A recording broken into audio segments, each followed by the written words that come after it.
Hello there, I'm Dave Litton from the Projex Academy, and welcome to my free 5-part series called Scrum Demystified. And this first of the 5 modules provides an overview of the Scrum framework. So let's get stuck straight in. First up, it's important that you understand that this set of videos is based entirely on the Scrum Guide material developed and sustained by Ken Schwaber and Jeff Sutherland. And for your convenience, I include the details here, scrum.org and Scrum Inc. So what is Scrum? Well, it's a framework, if you will, for both developing and sustaining complex products. Don't confuse Scrum with some form of methodology. It certainly isn't. It's more of a simple framework for clearly defining roles while organizing your actionable work so you are able to be more effective in prioritizing what needs to be done and more efficient in completing the work itself. Certainly frameworks are far less prescriptive than methodologies. And during this 5-video set, I will be defining the Scrum roles, the Scrum rules, Scrum events, and something called Scrum artifacts. Now, in the world of Scrum, artifacts usually refer to either lists of the work that needs to be done or a work product that has indeed been done and is deemed shippable, or complete, if you will. But don't worry, I'll be covering that later. So, Scrum addresses complex problems while productively and creatively delivering high-value products.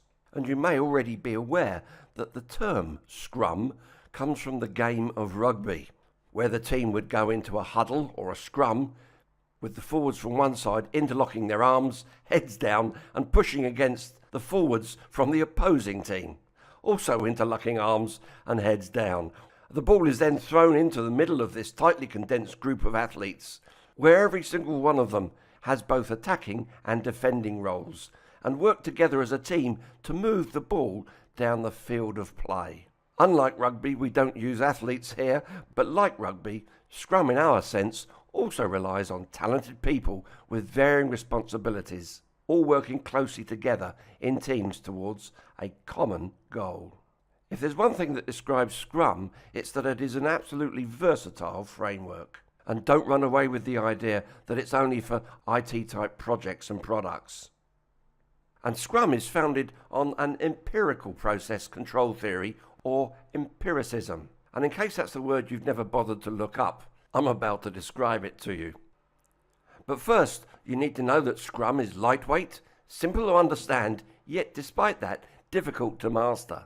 I recall when the talented guitarist Eric Clapton was interviewed about his life thus far playing blues, his response to the question that, isn't blues a rather simple music?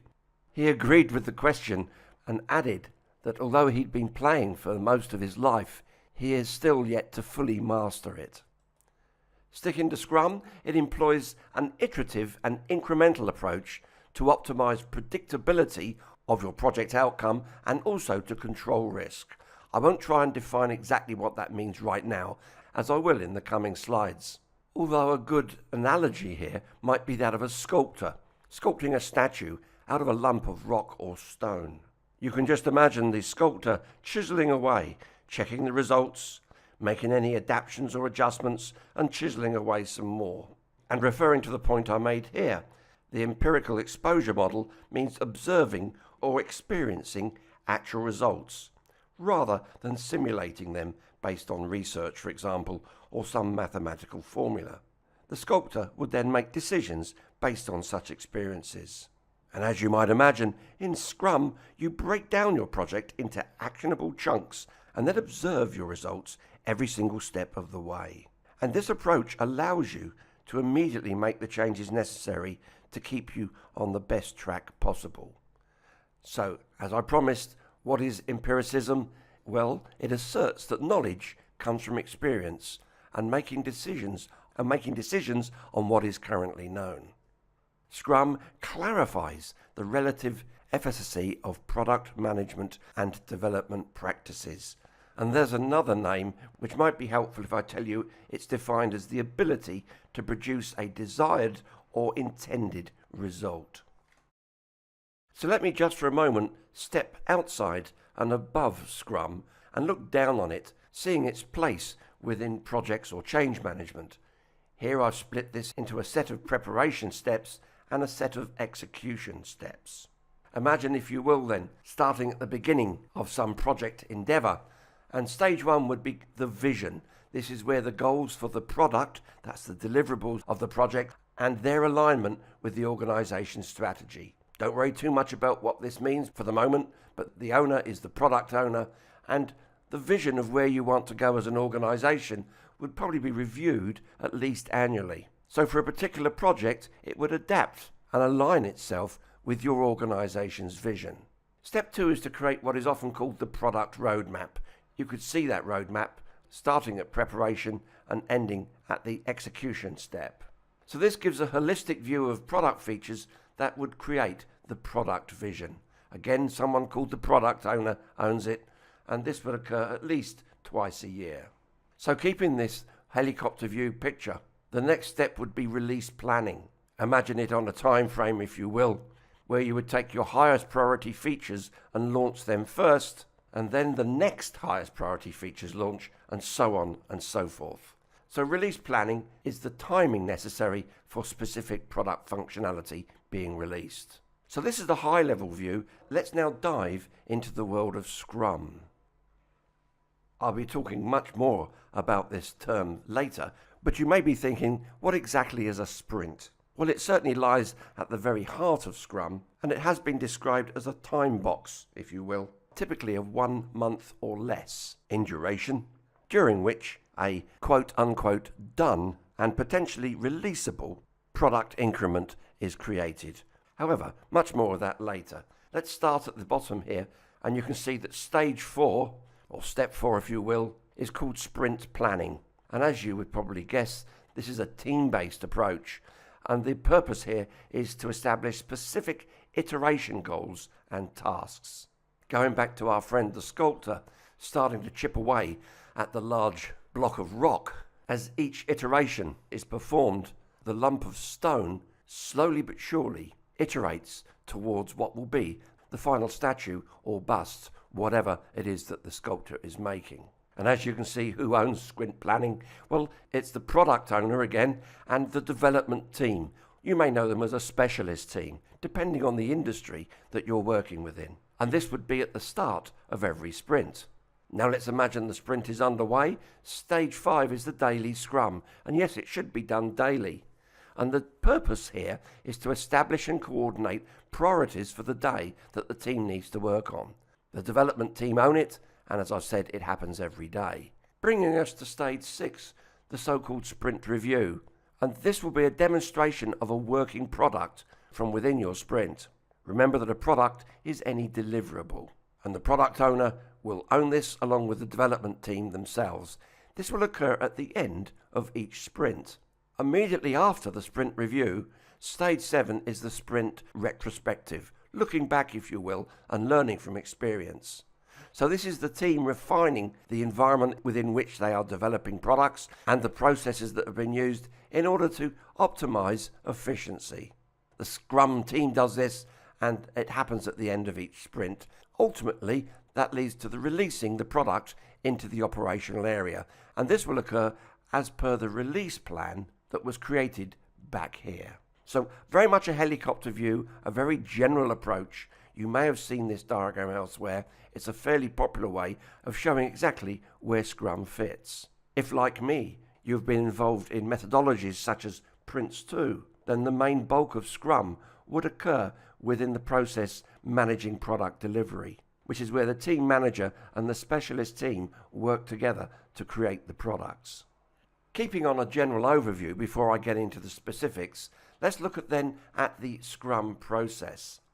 What I'm showing here is really a simplified Scrum overview. And as you can see, it's circular or iterative, with a constant aspect of inspection and adaptation. You start with a prioritized and ordered to-do list called the product backlog, and it is here that it is created and maintained. The highest priority items are selected for a fixed regular time box called a sprint, as I've described, within which the Scrum team strives for a predetermined and mutually agreed upon goal. This Scrum process is very flexible and allows you to adapt quickly to changing requirements. And it's simply an ongoing process of working on the highest priority items first, all the way through to their completion.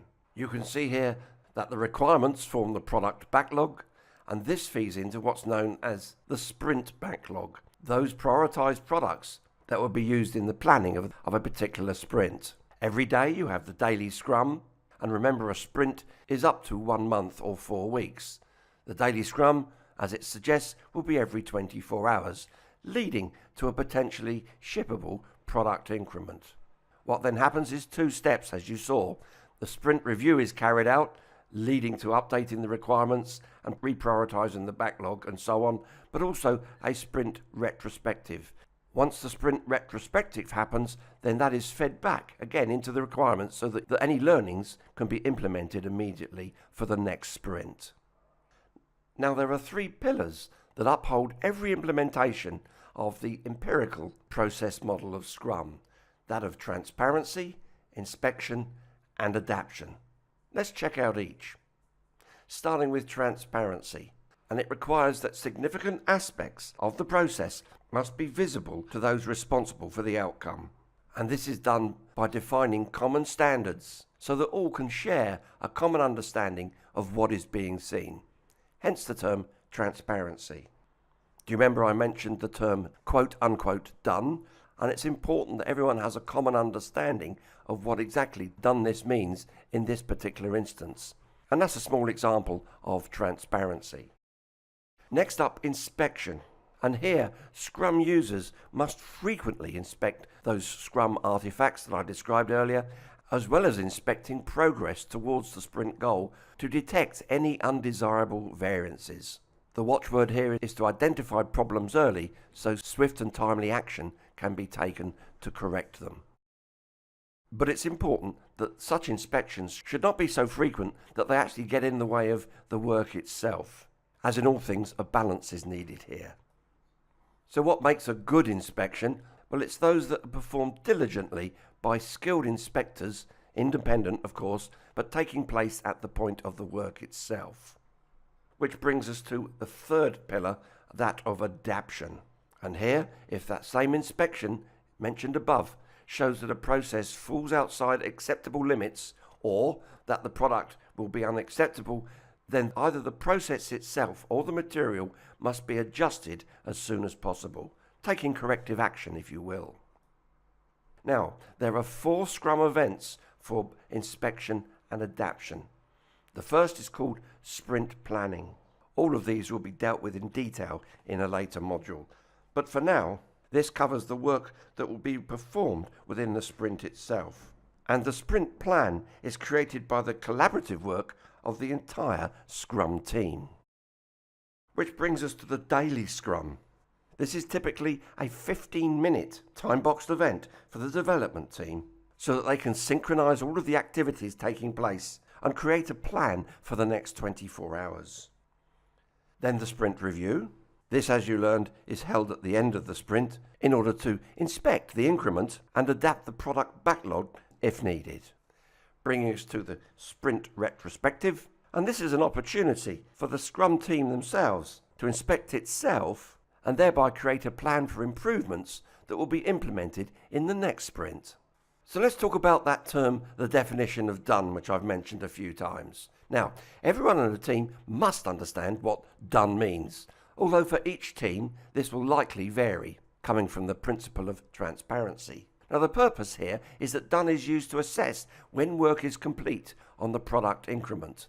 If you just think about traditional style projects where a product is created, or indeed even if a task is carried out by a team member, in their weekly report in traditional project management, they'd be saying, I've finished that, I've started on the next task.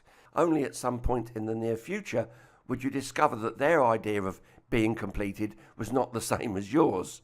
An example here might be, has it been authorized and approved? Has it been installed? Has it been stored away? Has the documentation been done? And so on and so forth. So done here means that we understand exactly what we mean by completion. So done defines how many product backlog items can be selected during sprint planning. But you see, done also defines how many product backlog items can be selected during sprint planning. A done increment is usable, so a product owner may choose to release it immediately. And by release, we mean release it into its operational life. And if the term done forms part of standards, conventions or guidelines, it must be followed as a minimum. If not, done must be defined for each product. The point being made here is you may have a standard definition, or due to the varying nature of the products and the work itself, you may need to define done for each product or deliverable that the team is creating. Now, multiple teams working on a product release must define a mutual definition of done. You see, each increment is additional to previous or prior increments, so these are tested to ensure they all work together. If multiple teams working on such products had some difference of what done meant, you can see how this would now be a major problem.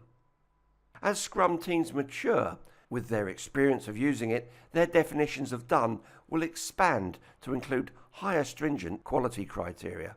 Much like any highly focused, talented and experienced teams, it's the finer points that bring out the best of the best, if you forgive my use of that term. Good, that's a nice overview for Module 1.